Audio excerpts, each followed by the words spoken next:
देखिए, ये केंद्र का चुनाव नहीं है 27 का, उत्तर प्रदेश का चुनाव है।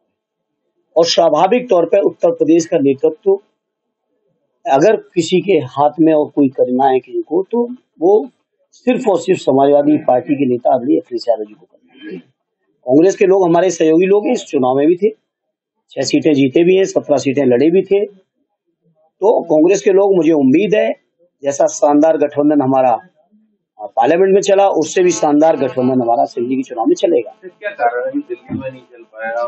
शशि थरूर जो है वो खुद कह रहे हैं कि मैं असंतुष्ट हूँ पार्टी में, मेरा भूमिका क्या है? अरे उनकी आंतरिक मामला है, उस पार्टी, मुझे क्या पता उनकी भूमिका क्या है। उनकी पार्टी के अध्यक्ष तय करेंगे, हम लोग तय करेंगे। वो जब अपनी पार्टी में वो नहीं कर, अरे भाई उसके लिए हम थोड़ी जिम्मेदार हैं, वो उनका आंतरिक मामला हो सकता है, वो अपना पार्टी में चीजें समझ। मुख्यमंत्री कह रहे हैं भतीजा आया, चाचा को नहीं लाया। देखिए, वो सोचते हैं कि इस तरह की बातें करके परिवार में किसी तरह का दुराव सामने ला पाएंगे। तो मैं उनसे कहूंगा, काठ की हांडी एक बार चढ़ चुकी है, बार बार चढ़ने वाली नहीं है। पूरा समाजवादी परिवार, समाजवादी पार्टी का एक एक व्यक्ति, एक एक समर्थक आदरणीय अखिलेश यादव जी के नेतृत्व में चट्टान की तरह खड़ा है। और जो परिणाम अभी लोकसभा के चुनाव में आपने देखा, उससे भी बेहतर परिणाम और बहुत बड़ा परिणाम आप आने वाली विधानसभा में देखेंगे। अब इन बातों को कोई नोटिस नहीं लेता है, मुख्यमंत्री जी क्या कह रहे हैं क्या नहीं कह रहे हैं। और मैं समझता हूं जिस तरह की बयानबाजी उन्होंने की है विधानसभा के अंदर, उत्तर प्रदेश के मुख्यमंत्री पद की जो गरिमा थी, उस गरिमा को ठेस पहुंचाई है, उनको माफी मांगनी चाहिए। कुंभ के शानदार आयोजन 2013 में हमारी सरकार में आदरणीय राष्ट्रीय अध्यक्ष जी के नेतृत्व में कुंभ का शानदार आयोजन हुआ, जिसको लेके हावड़ के लोगों ने भी सरकार की, उस समय की सरकार के मैनेजमेंट की व्यवस्थाओं की जो भी थी, उनके लिए न केवल तारीफ की बल्कि किताबें भी लिखी गई। हमारे राष्ट्रीय अध्यक्ष जी ने केवल सुझाव दिए कि ऐसे करेंगे तो हो सकता बेहतर हो जाए। और जहां तक कुंभ का सवाल है, कुंभ आदिकाल से चला आ रहा है, वेदों पुराण में कुंभ का जिक्र है, महत्व है इसका, और अनादिकाल तक चलना है। ये क्यों आप लोग इस बात को सोचते हो कि योगी जी है तभी कुंभ है, या योगी जी को इस बात का क्यों घमंड है कि उनकी वजह से ही कुंभ है? कुंभ था, कुंभ है, कुंभ रहना है। सरकार का कर्तव्य बनता है कि बेहतर से बेहतर व्यवस्था करे। उस व्यवस्था में पूरी तरह से सरकार फेल है। ये हम विपक्ष के लोगों की बात छोड़िए, जो हम लोगों के सनातन धर्म में सबसे उच्च स्थान जिनका होता है, उनको हम सब मानते हैं शंकराचार्य जी को।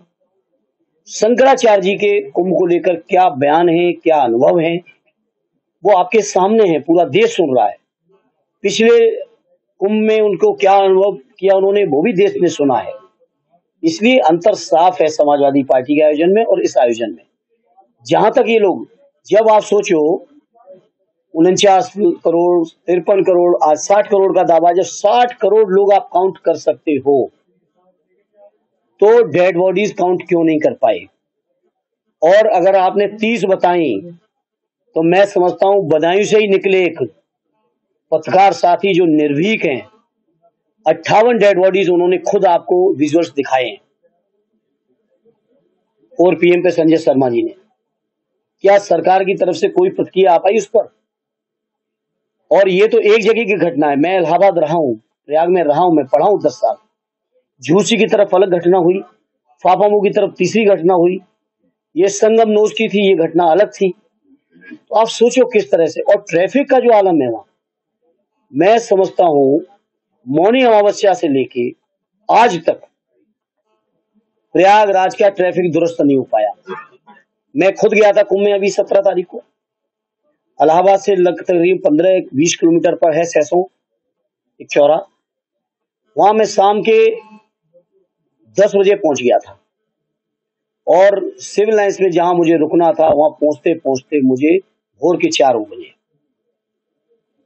तो कहीं कोई व्यवस्था नहीं। आपने तो कहा था 100 करोड़ का इंतजाम है, कोई व्यवस्था नहीं है। ट्रैफिक का दुर्दशा है, मैं खुद अपनी आंखों से देख के आया हूं। हालांकि इस कुंभ के बारे में इनको श्रेय लेने का कोई हक नहीं। कुंभ आदिकाल से चला है, अनादिकाल तक चलना है, वो लोगों की मान्यता है। अब से नहीं, जब योगी जी नहीं थे तब भी और योगी जी कल को नहीं होंगे तब भी चलना है। ये उसी तरह से है जैसे इन्होंने कहा कि हम राम को लाए हैं। अयोध्या वासियों ने बता दिया कि भगवान राम अयोध्या के थे, आप लाने वाले कोई नहीं। योगी जी कहते हैं सफाई अपने बच्चों को इंग्लिश पढ़ाना चाहते हैं और दूसरे बच्चों को देश को कठमोलापन की तरफ ले जाना चाहते हैं। योगी जी ने, मैंने भी सुना है, हमारे लीडर पोजीशन जो स्पीकर रहे कई बार, और मैं समझता हूँ सदन के वरिष्ठतम माननीय विधायकों में से एक है वो, मैंने सुना योगी जी ने उनके संस्कृत शब्द को छोड़ दिया, उर्दू शब्द को पकड़ के हमारे मुसलमान भाइयों के खिलाफ जो बोला है उसकी जितनी भी निंदा की जाए उतना कम है। और योगी जी केवल सोचते हैं लोगों में नफरत फैला के वो चुनाव जीतते रहेंगे और सरकार में बने रहेंगे। तो मैं बड़ी जिम्मेदारी से कहता हूं, पीडीए के लोग बहुत जागरूक हो चुके हैं आदरणीय अखिलेश जी के नेतृत्व में, और लोकसभा का परिणाम सामने है। तमाम बेईमानी के बावजूद भी हम लोग अकेले समाजवादी 37, गठबंधन में कांग्रेस के साथ इंडिया अलायंस में 43 हम लोग जीत के आए हैं, जनता का आशीर्वाद लेके आए हैं। बाकी शासन, प्रशासन, मीडिया, सर्वे, एग्जिट पोल क्या कह रहे थे वो आप सब जानते हो, मुझे दोहराने की जरूरत नहीं। इसलिए ये पीडीए परिवार अपने हक, अपने अधिकार, अपने सम्मान, अपने स्वाभिमान के लिए आदरणीय अखिलेश जी को के हाथों को न केवल मजबूत करेंगे बल्कि आने वाली 27 में ऐतिहासिक जीत दिलाएंगे।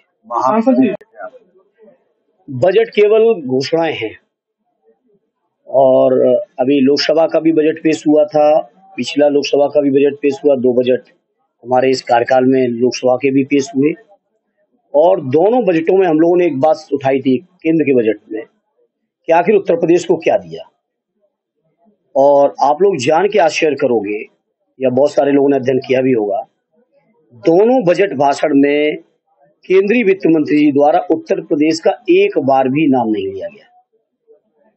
इसी तरह से यूपी की असेंबली में भी अभी 2 दिन पहले बजट पेश हुआ, यूपी के वित्त मंत्री जी ने भी एक बार भी, अगर मुझे सही जानकारी है तो उस बजट भाषण में कहीं बदायूं का नाम नहीं आया, कहीं आजमगढ़ का नाम नहीं आया, कहीं इटावा, मैनपुरी और कन्नौज का नाम नहीं आया। और मैं समझता हूं जितने भी इन्होंने घोषणाएं की थी 2014 से लेके 24 तक के 5 चुनाव हुए, जिसमें 3 पार्लियामेंट के 2 असेंबली के, 5 चुनावों में जितना भी जनता के बीच इन्होंने संकल्प पत्र देकर वोट मांगा था, अपने एक भी संकल्प पत्र का कोई भी वादा पूरा नहीं किया।